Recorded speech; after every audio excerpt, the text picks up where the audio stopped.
Hello again, Jessica DePriest here.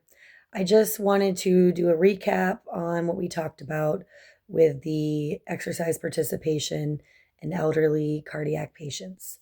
So we talked about the issue that a lot of these patients have and some of the barriers that they have.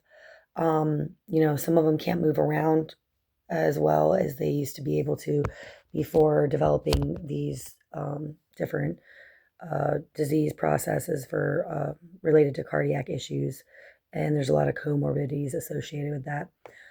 We also talked about the nurses' role and participation, how nurses provide patient teach back, um, some different things as far as including the family members in their care. And we also talked about the importance of the nurse involvement. Um, I talked a lot about rehabilitation centers that are nurse led, and those were extremely helpful. Of course, there's barriers to that as far as insurance goes, their non adherence to the program. Um, you know, Another thing was systemic gaps, including, like I said, those coverage issues. And what we can do, to change that. So, some different things for promoting nurse participation as well. We talked about those different things.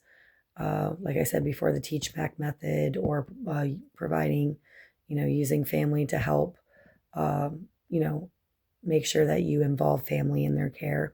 And then I also spoke on reflection of what I've learned at Centera College of Health Sciences, some program student learning outcomes. I used some of those and some examples of how I can transition into the leadership role for professional nursing.